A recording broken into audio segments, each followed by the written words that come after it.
ጤና ይስጥልን እንደምን አላችሁ ክብራትና ክብራን ስፖርታዊ ጉዳዮቻችን ጀምሯል። ትናንትና እየተደረጉ የኤፍኤ ካፕ፣ የጣሊያን ሴሪያ፣ የስፔን ላሊጋ ተጠባቂ ጨዋታዎች አሉ።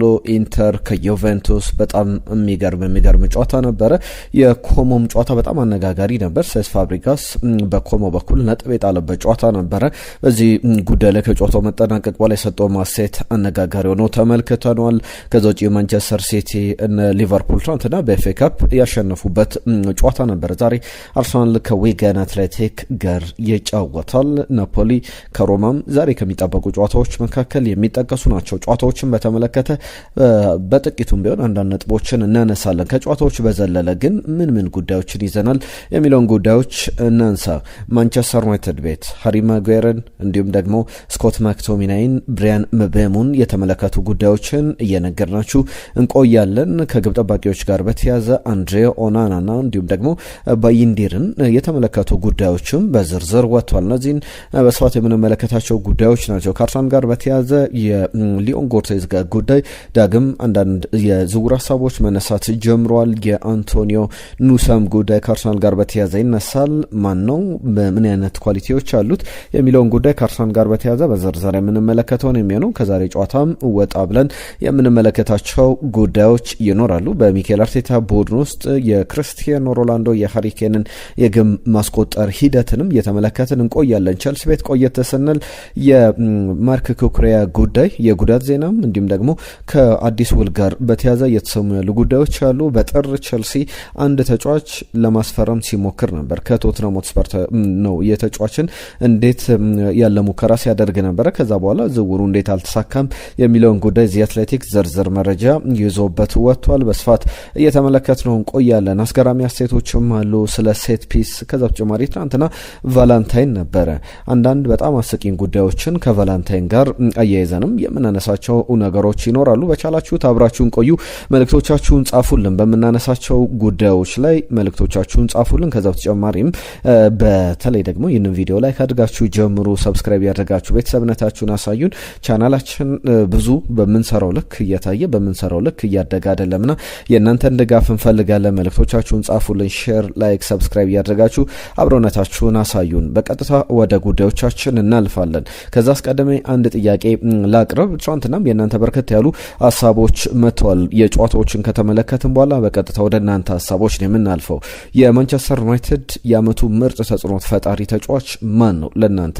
እስቲ ስሞችን ላንሳላችሁ። ብሪያን ምቤሙ ወይስ ደግሞ ሊሳንድሮ ማርቲኔዝ፣ ማቲያስ ኩና፣ ሎመንስ እንዲሁም ደግሞ ብሩኖ ፈርናንዴዝ ወይስ ደግሞ ካዘሜሮ? የእናንተ ምርጡ የውድድር አመቱ ምርጡ ተጫዋች ማን ነው? እስቲ መልእክቶቻችሁን ላኩልን። ከማንቸስተር ዩናይትድ ጋር በተያያዘ አርሰናል ቤት ደግሞ ሊዮን ጎርቴዝ ጋር ቢመጣ የአርሰናልን አማካኝ ይጠቅማል ብላችሁ ታስባላችሁ? እስቲ አስተያየቶቻችሁን የላካችሁልን አብራችሁን ቆዩ። በቀጥታ ወደ ጉዳዮቻችን እናልፋለን። ትናንትና የነበሩ ጨዋታዎችን እናንሳ። እንዳልኳችሁ የእናንተን ሀሳቦች መለስ ብዬ የማነሳ ነው የሚሆነው። ትናንትና ከነበሩ ጨዋታዎች መካከል በእንግሊዝ አሰልጣኝ ፔፕ ጋርዲዮላ ማንቸስተር ሲቲን እየመራ ሳልፈርድን ገጥሞ ነበረ። ማንቸስተር ሲቲ አዲስ ክብረ ወሰን የተጋራበት ነበር። 17 ተከታታይ የኤፍኤ ካፕ ጨዋታዎችን በኤታድ ስቴዲየም እያሸነፈበት ነበረ።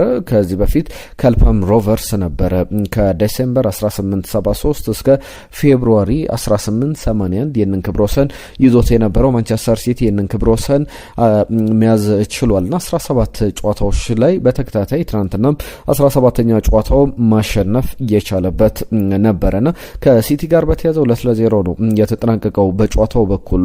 ፔፕ ጋርዲዮላ ግን ኳሶቻችን ወደ ፍላት የሚሄዱ ወደ ጎንዮሽ ቅብብል የበዛበት በጣም አሰልቺ ጨዋታ ነበር ብሎ በጨዋታው ሲቲ አልፈናል፣ ነገር ግን ብናልፍም በጣም የሚያስጠላ ጨዋታ ነበረ ብሎ መበሳጨቱን በቡድኑ እንቅስቃሴ ደስተኛ እንዳልሆነ ተናግሯል። ማርክ ጌ የመጀመሪያ ግቡን ለማንቸስተር ሲቲ ያስቆጥሯል። ማንቸስተር ሲቲ 5ኛውን ዙር የተቀላቀለ ቡድን ሆኗል። ሰኞ ምሽት የዕጣ ድልድሉ ይፋ ይደረጋል። ስለ ዕጣ ድልድሉም ሌሎች ጉዳዮችን እናነሳለን። ማንቸስተር ሲቲ ግን በሜዳው 2-0 በሆነ ውጤት አሸንፎ ወደ ቀጣዩ ዙር አልፏል። ድሪንግተን በራሱ ግብ ላይ 6ኛው ደቂቃ ላይ ኦን ጎል አስቆጥሯል።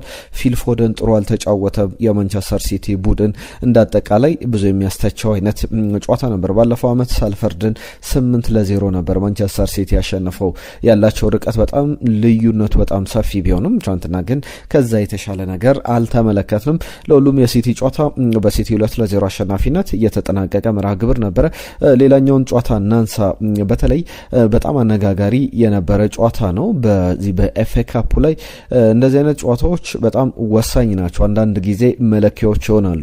ኒውካስል ዩናይትድ ከአስቶን ቪላ ያደረጉት ጨዋታ ቀይ ካርድ የነበረው፣ ከዛ ተጨማሪ አስቶን ቪላ 3-1 በሆነ ውጤት በሜዳው በቪላ ፓርክ በሳንድሮ ቶናሊ ምርጥ ከፍጹም ቅጣት ምት ግብ ክልል ውጪ ባስቆጥራቸው ግቦች 3-1 በሆነ ውጤት አስቶን ቪላ ያሸነፈበት ነበር። ታሚ አብርሃም 14ኛው ደቂቃ ላይ በጣም ቆንጆ ግብ አስቆጥሮ ቪላ ቢመራም ከዛ በኋላ ግን ከረፍት በልስ 63-76 ላይ ቶናሊ፣ ከዛ በተጨማሪ ቮልት ማደ 88ኛው ደቂቃ ላይ ለኒውካስል ዩናይትድ ግቦችን አስቆጥሯል። ትናንትና ግን አነጋጋሪ ነገሮች ነበሩ። ለምሳሌ በቪላ በኩል ግብ ጠባቂው የመጀመሪያ 45 መጠናቀቂያ ላይ ማርኮ ቢዞት በቀይ ካርድ ወጥቷል። በቀጥታ ስትሬት ቀይ ካርድ ነው። ከፍጹም ቅጣት ምት ክልል ውጪ ጥፋት ሰርቶ ነው በቀይ ካርድ የወጣው። ከዛ ውጪ ግን ብዙ አነጋጋሪ ነገሮች ነበሩ። ፍጹም ቅጣት ምት የተሰጠበት መንገድ፣ የተከለከለበት መንገድ ነበረና ብዙ ሲባልበት የነበረ ጨዋታ ነውና ከቫር ውጪ የዳኞቹን ብቃት በደንብ ሊያሳይ የሚችል ጨዋታ ነው በሚል አሰልጣኞችም ሌሎች ተንታኞችም የሰጧቸው አስተያየቶች አሉ። ቫር የቪዲዮ አሲስታንት ሬፈሪ ምን ያክል አስተዋጽኦ ከፍተኛ እንደሆነ ለምሳሌ በኢትዮጵያ ፕሪሚየር ሊግ ላይ የዳኞችን ጥያቄዎች ዳኞች ላይ በጣም የሚያስገርሙ ግብ መስመራቸውን ያለፉ የማያሰጡ ቀይ ካርዶች፣ ግብ መስመራቸውን ያለፉ ኳሶች ሲሻሩ፣ ግልጽ ኦፍሳይዶች፣ ከጨዋታ ውጪ የሆኑ ኳሶች ከጨዋታ ውጪ አይደሉም ሲባሉ፣ ከጨዋታ ውጪ ያልሆኑ ደግሞ ከጨዋታ ውጪ ናቸው ሲባሉ ተመልክተናል እና ያለ ቪዲዮ አሲስታንት ሬፈሪ ነገሮች ከባድ እንደሆኑ የሚያሳዩ ነገር እንደሆነ መናገር ይቻላል። ለሁሉም ኒውካስል ዩናይትድ ወደ ቀጣዩ ዙር አልፏል። በርንሌይ በብራይተን የተሸነፈበት ጨዋታ ነበረ ከሊቨርፑል ጋር። አንፊልድ ላይ ሞሐመድ ሳላ ግብ አስቆጥሯል። ከርቲስ ጆንስ፣ ዶሚኒክ ሶቦዝ ላይ አሁን ላይ የዓለማችን ምርጡ ተጫዋች ነው፣ በጣም ቤስት ፐርፎርማንስ ላይ ያለ ተጫዋች ነው ይለዋል ሞሐመድ ሳላ። ያንን በደንብ እያሳየ ይገኛል። በያዝነው ውድድር ዘመን ለሊቨርፑል 10ኛ ግቡ ነው ትናንትና ያስቆጥረው። ሳላ 68ኛው ደቂቃ ላይ በፍጹም ቅጣት ምት አስቆጥሯል። ትናንትና ሞሐመድ ሳላ አሲስትም አድርጓል። ከዛ በተጨማሪ በአንድ ጨዋታ ላይ አሲስትም ማድረግ የቻለ ከዶሚኒክ ሶቦዝ ላይ ላስቆጥራት ግብ አሲስት አድርጓል። ግብ ማስቆጥሯልና ከባለፈው የውድድር ዘመን ጅማሮ አንስቶ 15 ጨዋታዎች ላይ አሲስትም አድርጓል፣ ግብም አስቆጥሯልና የሚስተካከለው የለም። ከሱ ቀጥሎ ያለው ሃርሊንግ ብራውት ሃላንድ ነው። 6 ነው ልዩነታቸው፣ የ9 ጨዋታ ነው። 9 ጨዋታዎች ላይ ሞሐመድ ሳላ ከሃርሊንግ ብራውት ሃላንድ የበለጠ በአንድ ጨዋታ አሲስትም ግብም ያስቆጠረበት ነውና ሞሐመድ ሳላ ወደ ብቃቱ ቀስ እያለ እየመጣ ያለ ይመስላል። ሊቨርፑል ወደ ቀጣዩ ዙር አልፏል። ሌላኛው ማንስፊልድ ታውን ባለፈው እንግዲህ ክሪስታል ፓላስን ጥሎ መነጋገሪያ ነበረ። የሊጓኑ ቡድን አሁንም ሌላኛውን የፕሪሚየር ሊግ ቡድን በርንሌይን 2-1 በሆነ ውጤት አሸንፎ ወደ ቀጣዩ ዙር ማለፍ የቻለበት ጨዋታ ነበረ። ዛሬ የሚደረገውን ጨዋታ ላንሳ። አርሰናል ምሽት 1:30 ላይ የሚያደርገው ጨዋታ አለ ከዊጋን አትሌቲክ ጋር ይጫወታል። በዚህ ጨዋታ ላይ በሚኬል አርቴታ ቡድን በኩል ማክስ ዳውማን ወደ ሙሉ ልምድ ተመልሷል። በዚህ ጨዋታ ላይ ግን በቋሚነት ይሰለፋል አይሰለፍም ትልቁ ጥያቄ ሊሆን ይችላል። ዊሊያም ሳሊባ ወደ ልምምድ ተመልሷል። ከጉዳቱ ማገገሙንም ተመልክተናል። ለሚኬል አርቴታ ቡድን በተለይ ባለፈው ክባቸው ውጤት ነው ያጠናቀቀውና ወደ ድል ለመመለስ በጣም ጥሩ ድል ያለው ጨዋታ ይመስላል። ከአርሰናል ጋር በተያያዘ በአሰላለፍ ደረጃ ፕሪዲክሽኖችን እንመልከት እስቲ። ለምሳሌ ከዊጋን አትሌቲክ ጋር በሚኖረው ጨዋታ ላይ እነማን ሊሰለፉ ይችላሉ? ግብ ጠባቂ የሚጠበቅ ነው ኬፓ አሪዛባላጋ፣ ተከላካይ ስፍራ ላይ ክርስቲያን ሞስኬራ እንዲሁም ደግሞ ፒየሮ ኤንካፒዬ ሊጣመሩ ይችላሉ። አሊያም ደግሞ ካላፊዮሪ፣ ቤን ዋይት እና ሉዊስ ስኬሊ የግራና የቀኝ መስመር ተከላካይ ቦታ ላይ ወደ ሜዳ ይገባሉ ተብሎ ይጠበቃል። በሬቼዜ፣ ዴክላን ራይስ እና ክርስቲያን ኖርጋርድ አማካኝ ስፍራ ላይ የምጠብቃቸው አይነት አሰላለፎች ናቸው። ቡካዮ ሳካ፣ ጋብሪኤል ጄሱስ እንዲሁም ደግሞ ጋብሪኤል ማርሴሊ ደግሞ ከፊት መስመር ላይ አርሰናልን እየመሩ ወደ ሜዳ ይገባሉ ተብሎ ይጠበቃል። ጨዋታው 1:30 ላይ ይደረጋል። ስለ ስንት ይጠናቀቃል? እስቲ ግምቶቻችሁ ላኩልን። በአርሰናል ጨዋታ ዙሪያ እነዚህ በመጠኑም ቢሆን ሊነሱ የሚችሉ ጉዳዮች ናቸው። እንዳልኩት ሞክስ ዶማን ወደ ልምምድ ተመልሷል። ዊሊያም ሳሊባን በጥሩ ብቃት ላይ ወደ ሜዳ ይመለሳል። በቀጣይ በተለይ በዛሬው ጨዋታ ላይ ላይሰለፍ የሚችልበት እድል አለ። እነዚህ አርሰናልን በተመለከተ የሚነሱ ጉዳዮች ናቸው። ትናንትና የነበሩ ጨዋታዎችን ደግሞ እንመልከት። ከነበሩ መርሃ ግብሮች መካከል በፈረንሳይ ሊጋ የመሪ ለውጥ ተደርጓል። ከዛ በተጨማሪ በስፔንም የነበረ ጨዋታ ለስፔን ላሊጋ ላይ ሪያል ማድሪድ 4-1 በሆነ ውጤት አሸንፏል። ጋርሻ የሚገርም ግብ አስቆጥሯል። የሚገርም አሲስት ደግሞ ማርካ ላይ አንድ ጉዳይ ተመልክቻለሁ። ትሬንት አሌክሳንደር አርኖልድ ነበረ ጎንጋሎ ጋርሻ ላስቆጥራት ግብ አሲስት ያደረገው የመጀመሪያ 5ኛው ደቂቃ ላይ በጣም የሚገርም ኳስ ነበር አሲስት ያደረገለት። እንግዲህ ቤካም አለ አሁንም በሪያል ማድሪድ የሚያስብል ኳስ ነው ተብሎ ከቤካም ጋር ሲነጻጸር ነበረ ትሬንት አሌክሳንደር አርኖልድ። ቪኒ ጁኒየር ትናንትና 2 የፍጹም ቅጣት ምት ግቦችን አስቆጥሯል። ቫልቬርዴ በጣም ቆንጆ ግብ አስቆጥሯል። 4-1 በሆነ ውጤት እየተጠናቀቀ ነው። 3 የፍጹም ቅጣት ምት የተሰጠበት ጨዋታ ነበረ። ሚኬል ኦያርዛባል ለሪያል ሶሴዳድ በፍጹም ቅጣት ምት ግብ አስቆጥሮ ነበር፣ አቻም አድርጓቸው ነበረ። ነገር ግን ቪኒ ጁኒየር ሌላ ፍጹም ቅጣት ምት አስገኝቶ ራሱ አስቆጥሮ ጨዋታው 4-1 በሆነ ውጤት ተጠናቋል። ለቪኒ ጁኒየር በጣም የሚገርም ጉዞ ማይልስቶን ላይ እንዳለ የሚያሳይ ነው። 200ኛ የሪያል ማድሪድ የግብ ተሳትፎ ነው። 116 ግቦችን አስቆጥሯል። 84 አሲስት በተለይ ደግሞ በትናንትናው ዕለት የንን ቁጥር ላይ የደረሰበት ነበረና በሪያል ማድሪድ 356 አካባቢ ጨዋታዎችን አድርጓል። 200 የግብ ተሳትፎ መድረስ ቀላል የሚባል ቁጥር አይደለም። በጣም ጥሩ ተጫዋችነቱን በደንብ እያሳየ ይገኛል። ወደ ብቃቱ ቀስ እያለ እንደሚመለስም ተስፋ ያለበት ጨዋታ ይመስላል። ትናንትና አስገራሚ ጉዳይ ላንሳላችሁ። የስፔን አንዳንድ ክለቦች የሶሻል ሚዲያ አጠቃቀማቸው በጣም ያነጋግራል። ትናንትና ሴቪያ ከዲፖርቲቮ አላቬስ 1-1 በሆነ ውጤት ነበር ጨዋታው የተጠናቀቀው። ጨዋታው ሲጠናቀቅ 42ኛው ደቂቃ ላይ ለሴቪያ እንዲሁም ደግሞ ማርቲኔዝ 60ኛው ደቂቃ ላይ ለዲፖርቲቮ አላቬስ ግቦችን አስቆጥሮ በተለይ 2 የቀይ ካርዶችን የተመለከትንበት ነበረ። በሴቪያ በኩል 85ኛው ደቂቃ ላይ አስቀድሞ 16ኛው ደቂቃ ላይ በቀይ ካርድ የወጣ ተጫዋች ነበረ። እንግዲህ በዚህ ጨዋታ ላይ ቀይ ካርዶች የበዙበት ጨዋታ ነበረ ብሎ መናገር ይቻላል። ከዛ በኋላ ግን ጨዋታው 1-1 በሆነ ውጤት ነው የተጠናቀቀው።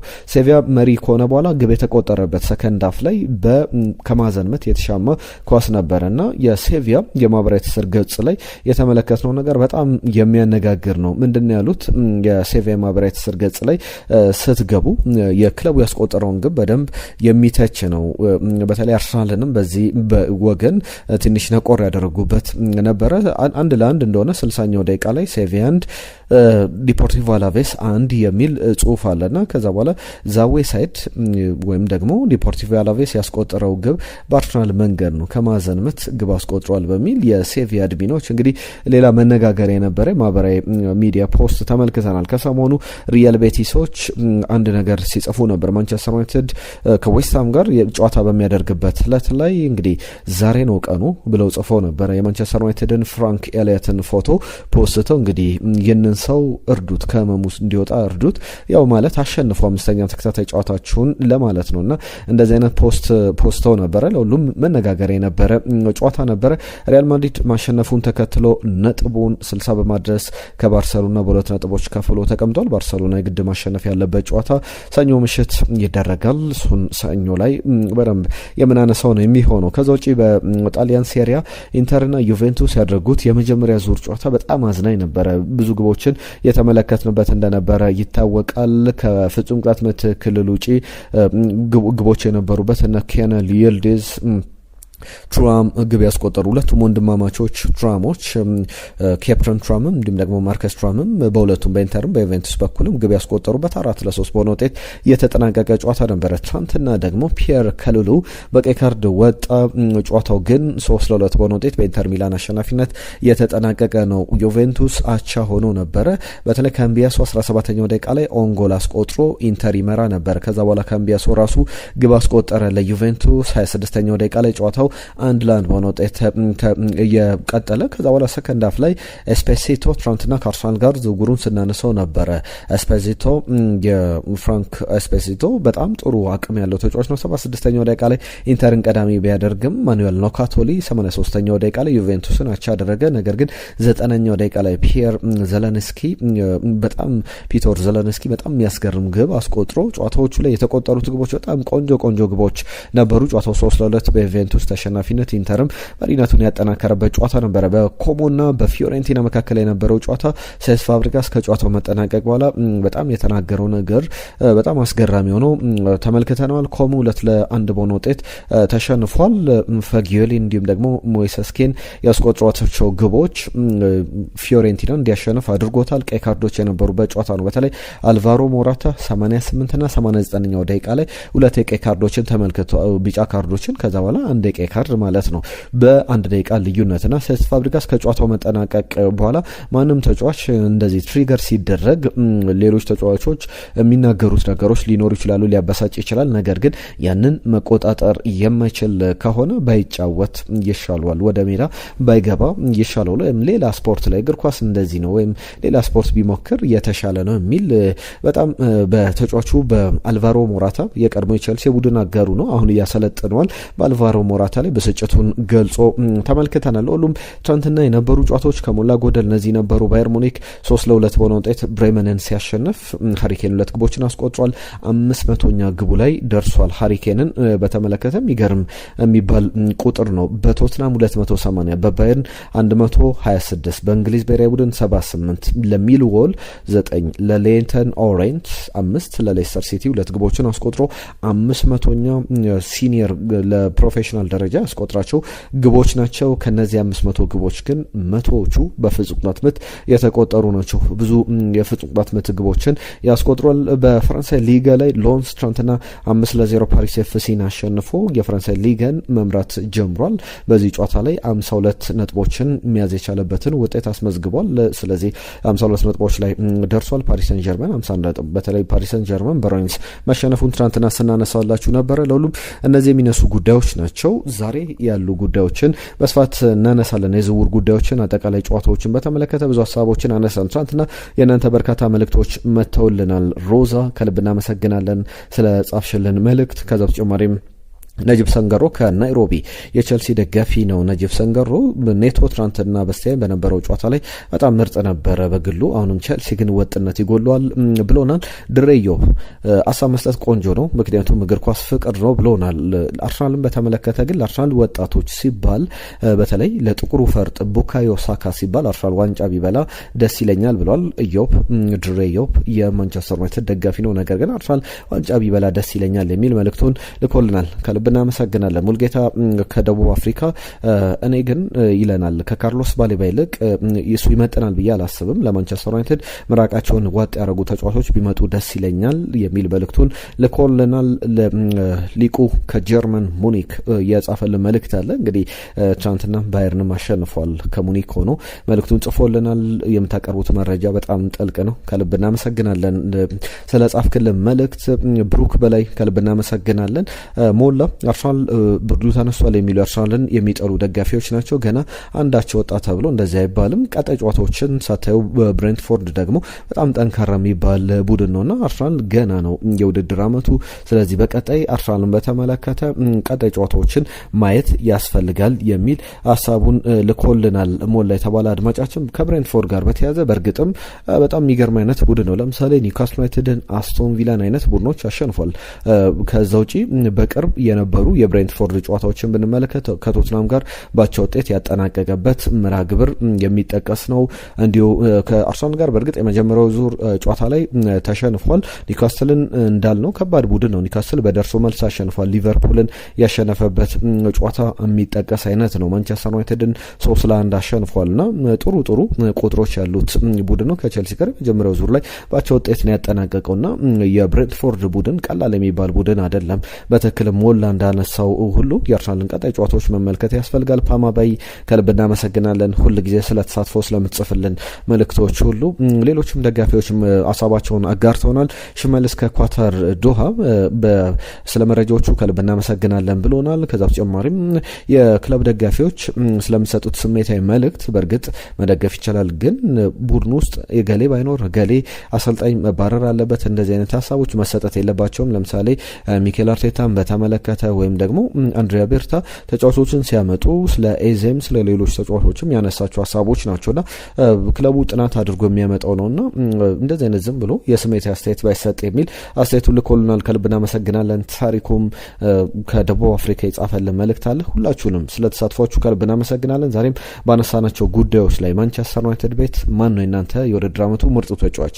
ብሪያን ምቤሞ ወይስ ደግሞ ማቲያስ ኩና፣ ብሩኖ ፈርናንዴስ፣ ሎመንስ ወይስ ደግሞ ካዘሜሮና ሊሳንድሮ ማርቲኔዝ? የእናንተ ምርጥ የምትሉትን ተጫዋች እስቲ ጻፉልን። ስኮት ማክቶሚናይም ሊመለስ ነው እየተባለ ይገኛል። ምን ታስባላችሁ? የአንድሬ ኦናና ጉዳይም ላይ እስቲ ሀሳቦቻችሁን ጻፉልን። ቼልሲስ ለማርክ ኩኩሪያ የቼልሲ ደጋፊዎች የት አላችሁ? እስቲ እንያችሁ። ለማርክ ኩኩሪያ ቼልሲ አዲሱን ሊያቀርብለት ነውና ይገባዋል ወይ ብላችሁ ታስባላችሁ? እስቲ መልእክቶቻችሁን እየጻፋችሁልን አብራችሁን ቆዩ። በርከት ያሉ ጉዳዮችን እያነሳን ነው። አሁንም ወደ ዝውውር ወደ ማንቸስተር ዩናይትድ፣ አርሰናልና ቼልሲ ሌሎችንም ቡድኖች የተመለከቱ ጉዳዮችን እያነሳንላችሁ እንቆያለን። አንድ ሁለት ጉዳይ ግን ላንሳ። ከቫለንታይን ጋር በተያዘ ትላንትና የቫለንታይን ዴይ ነበረ ወይም የፍቅረኛሞች ቀን ፌብሩዋሪ 14 ላይ በዚህ ኢትዮጵያ ውስጥም በመላው ዓለምም ብዙዎች የሚያከብሩት አይነት ልዩ በተለይ ለፍቅረኛሞች ለባለትዳሮች ጥሩ ፍቅርን የመግለጫ ቀን ነው። ትናንትና ግን ጃክ ግሪሊሽን በተመለከተ እንግዲህ እድሉን ሲሞክር ነበር ተብሏል። አሊሺያ የተባለች ተጫዋች አለች፣ በአስቶን ቪላ ተጫውታለች። ከዛ በኋላ ዳግላስ ሉዊዝ ወደ ዩቬንቱስ ሄዳ ነበር። አሁን ካልተሳሳትኩ ለሌስተር ሲቲ እየተጫወተች ትገኛለች። በእግር ኳስ በጣም ቆንጆዋ፣ በፖስቸሯም ከዛ በተጨማሪም በመልኳም በጣም ቆንጆዋ ተጫዋች እግር ኳስ ተጫዋች ብለው ይገልጿታል። ጃክ ግሪሊሽ ትናንትና አንድ ፎቶ ለጥፋ ነበር። የሌስተር ሲቲን መለያ ለብሳ ኪንግ ፓወር እንግዲህ መቀመጫዎች ላይ ቁጭ ብላ የዚህ ኪንግ ፓወር የተቀያሪ ወንበር መቀመጫዎች ላይ ቁጭ ብላ በሌስተር ስቴዲየም ማለት ነው። ከዛ በኋላ ጃክ ግሪሊሽ ወደ እሷ ማህበራዊ ትስስር ገጽ ገብቶ ሃፒ ቫለንታይን ዴይ ይላታል። እሷም ፍቅረኛ አለኝ ነገር ግን አመሰግናለሁ ትለዋለች። ጃክ ግሪሊሽም መልሶ ያም ቢሆን እኔን ምንም አያቆመኝም የሚል አስተያየቱን ሲሰጥ ነበርና በማህበራዊ ትስስር ገጾች መነጋገሪያ ሆነው ነበር። ጃክ ግሪሊሽ እድሉን እየሞከረ ነው የሚሉ አስተያየቶችን ተመልክተናል። ከዛ ውጪ አንድ ሌላ አስገራሚ ዘና የምትሉበትን አንድ መረጃ ላካፍላችሁ። ከሰሞኑ የዊንተር ኦሎምፒክ ወይም የዚህ የክረምት ኦሎምፒክ ይሉታል በፈረንጆቹ ክረምት ላይ ዊንተር ላይ በዚህ ወቅት ላይ የሚደረግ ጣሊያን ላይ እየተደረገ በሚላን እየተደረገ ይገኛልና ከዚህ ከዊንተር ኦሎምፒክ ጋር በተያያዘ የኮንዶም እጥረት አጋጥሟል ተብሏል። ከሰሞኑ በጣም መነጋገሪያ ነበር። 10,000 ያክል እንግዲህ ኮንዶሞች ተሰራይተው ነበር፣ ወዲያው ነበር ያለቁት ተብሏልና ከ1988 ከጎርጎሮሳውያኑ ጀምሮ በዚህ በአትሌቶች መንደር ላይ ሁሌም የሚደረግ ነገር ነው። ምክንያቱም ምንም ነገር የጤናን ለመጠበቅ በጣም አስፈላጊ ነው ተብሎ በአዘጋጆች ውሳኔ የተወሰነበትና አትሌቶች ባሉበት መንደር ሁሉ በኦሊምፒክ ሊሆን ይችላል በተለያዩ መድረኮች እንደዚህ አይነት ነገሮች ይኖራሉን 10,000 ኮንዶሞች በአጭር ጊዜ ተጠናቀዋል እና እጥረት ገጥሟል በሚላን ሲባል ነበረ። ከቀናት በፊት የተመለከትኩት መረጃ ነው። ከትናንትና በስቲያ የወጣ መረጃ ነው። በጣም አነጋጋሪ ነው። ከዛ በተጨማሪ ለምሳሌ የፓሪስ ኦሎምፒክ ላይ 300,000 ነጻ ኮንዶሞች በዚህ በአትሌቶች መንደር ፓሪስ ላይ ተደርጎ ነበር። ያ ማለት 10,000 ያክል አትሌቶች ነበሩና ለአንድ አትሌት በእንደዚህ ሬሾን ስናሰላው ያን 30 ለአንድ አትሌት 30 ኮንዶሞችን ያስቀመጡበት ጊዜም እንደነበረ ተመልክተናል። ሁሉም ዘና ካላችሁ ብለን በእነዚህ አይነት መረጃዎች ቆይታ አድርገናል። ሌሎች ሀሳቦችን እናንሳ። ማንቸስተር ዩናይትድ ቤት ያሉ ጉዳዮችን ላንሳ። ሃሪ ማጉዌርን በተመለከተ ወደ ልምምድ ተመልሷል።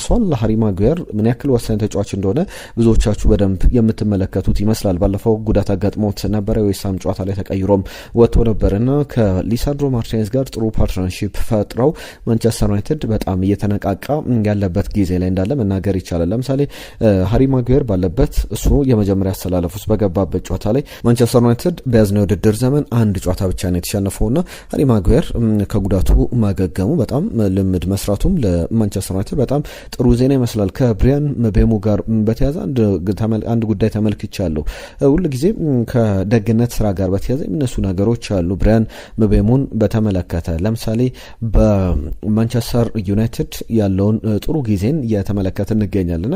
ምን አደረገ? ከሰሞኑ ወደ ካሪንግተን የቀድሞ በፈረንሳይ ነው የተወለደው፣ በፈረንሳይ ነው ያደገውና ለካሜሮን ብሔራዊ ቡድን የሚጫወተው ነገር ግን በፈረንሳይ የተማረበት ትምህርት ቤት አለ። እነሱን አስተማሪዎቹን በዛ አሁን ያሉ ተማሪዎችን በሙሉ ሳይሆን የተመረጡ ተማሪዎችን ቢያንስ በቁጥር ወደ 15 በላይ 10-15 በላይ ይደርሳሉና እነዚህን ተማሪዎች ወደ ካሪንግተን ጠርቶ አብሯቸው ጊዜ ሲያሳልፍ ተመልክተናልና በጎ አድራጎት ስራው ለጊዜ የሚያስመሰግን ነው። ዝውውሮችን በተመለከተ ማንቸስተር ዩናይትድን በተመለከተ አንድ ሁለት ጉዳዮች ይነሳሉ። የስኮት ማክቶሚናይን ጉዳይ በተመለከተ ቱቶ መርካቶ ይዞት የወጣው ዘገባ አለ። ማንቸስተር ዩናይትድ ሊያስፈርመው የሚፈልግበት እድል አለ የሚል ተጫዋቹን ወደ በኔፕልስ በጣም ደስተኛ ነው።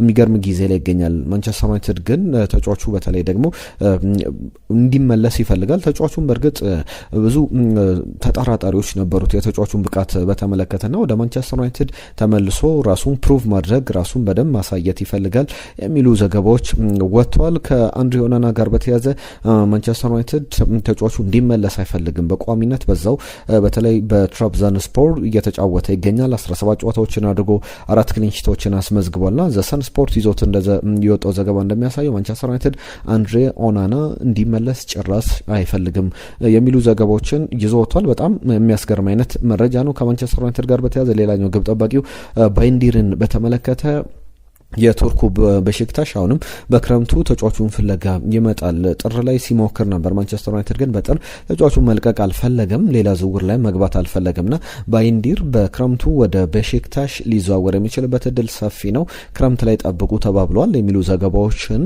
ጎል.com ላይ ተመልክቻለሁ። ከሊዮሬንቴ ጋር በተያያዘ ዮሬንቴን የአትሌቲኮ ማድሪዱ ተጫዋች የሪያል ማድሪድ አካዳሚ ውጤት ነው። ከዛ በኋላ ማርከስ ዮሬንቴ ወደ ሪያል ማድሪድ ለቆ ወደ አትሌቲኮ ማድሪድ ማምራቱ ይታወቃል። አሁን ከማንቸስተር ዩናይትድ ጋር ስሙ እየተያዘ ይገኛል። በማንቸስተር ዩናይትድ ቢመጣ አማካኝ ስፍራ ላይ የመስመር ተከላካይ ሆኖ መጫወት የሚችል በጣም ታታሪ፣ ለማንቸስተር ዩናይትድ ሁሉ ነገር መስጠት የሚችል ጥሩ አቅም ላይ ያለ ተጫዋች ነው። 40 ሚሊዮን ዩሮ ይገመታል። ከረጅም ርቀት የሚያስቆጥራቸው ግቦች፣ ታታሪነቱ ሁሌ የሚያስመሰግነው ነውና በማንቸስተር ዩናይትድ በ40 ሚሊዮን ዩሮ ሊፈርም የሚችልበት እድል አለ የሚሉ ዘገባዎች ወጥተዋል። ለሁሉም እነዚህ ከማንቸስተር ዩናይትድ ጋር በተያያዘ የሚነሱ ዘገባዎች ናቸው። አርሰናል ቤት ያሉ አንድ ሁለት ዝውውሮች አሉ ከአርሰናል ጋር በተያያዘ በተለይ ደግሞ የመስመር ተከላካይ አሁንም መስመር የሌፍት ዊንግ አጥቂ ላይ በግራ መስመር ቦታ ላይ አጥቂዎችን ይፈልጋል። ጋብሪኤል ማርቲኔሊ፣ ትሮሳርድ አሉ። አሁንም ቢሆን ግን ለረጅም ጊዜ እነሱን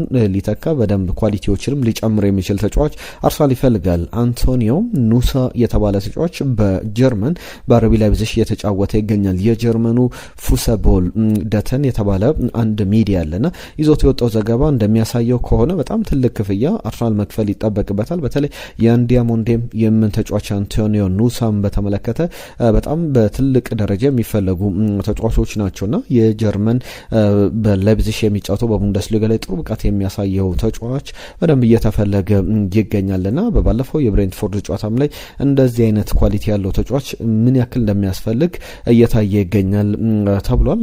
በተለይ ደግሞ በኖርዌይ ብሔራዊ ቡድን በኩል በዓለም ዋንጫው ላይ በደንብ ይጠበቃል። የተጫዋችን በተመለከተ ብዙ እየተባለ ያለ ጉዳይ አለና አርሰናል ምን ያክል ዝውውሩን ያሳካል የሚለው የሚጠበቅ ነው። ከጀርመን ቡንደስሊጋ አርሰናል ሌላኛው የሊዮን ጎርቴስጋን ጉዳይ በተመለከተ በጀርመን ብዙሃን መገናኛዎችም እንዲሁም ደግሞ ጋዜጠኛ ክርስቲያን ፋልከ የተባለ ጋዜጠኛ አለ። በተለይ ጀርመን ቡንደስሊጋ ላይ በጣም ጥልቅ ዘገባዎችን ታማኒ መረጃዎችን ይዞ የሚወጣ ነውና አርሰናል የቅድመ ንግግር ጀምሯል ከሊዮን ጎርቴስ ጋር ወኪሎች ጋር የሚሉ ዘገባዎች አሉ። ክለቡ አሁን እሱን ይህንን ማገድ አይችልም። አንደኛ እንደሚለቅ አረጋግጦለታል ባየር ሙኒክ። ተጫዋቹ ከዚህ በኋላ አዲሱ ላይ ቀርብለትም የውድድር ዓመቱ ሲጠናቀቅ ክለቡን ይለቃል የሚሉ ነገሮች አሉ። ከባቫሪያም ተገፍቶ ነበር በክረምቱ፣ ነገር ግን እሱ በጉልበቱ ነው አልወጣም ብሎ የቆየው። ባየር ሙኒክ እንዲለቅ ይፈልግ ነበር።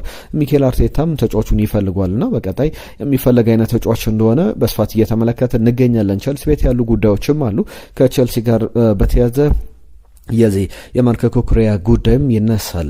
በቀጣይ በጉዳት ምክንያት ተከታታይ ጨዋታዎች 3-4 ሳምንታት ከሜዳ ሊርቅ እንደሚችል የስፔኑ ጋዜጣ ይዞት የወጣው ዘገባ ያሳያል። በአምስትሪንግ ጉዳት የጡንቻ መሳሳብ ጉዳት እንዳጋጠመው የሚያሳዩ ዘገባዎች አሉ። በርሌ፣ አርሰናል እንዲሁም ደግሞ አስቶን ቪላ ቀጣይ የቸልሲ ተጋጣሚዎች ናቸው። ከአርሰናል ጋር ኤምሬትስ ላይ፣ ከአስቶን ቪላ ጋር ቪላ ፓርክ ላይ የሚደረጉ ጨዋታዎች ናቸውና ምናልባት በቻምፒየንስ ሊግም የራውንድ ኦፍ 60 ጨዋታም ያመልጧል ና በዚህ ጊዜ ላይ ሊያመልጠው የሚችልበት እድል አለ።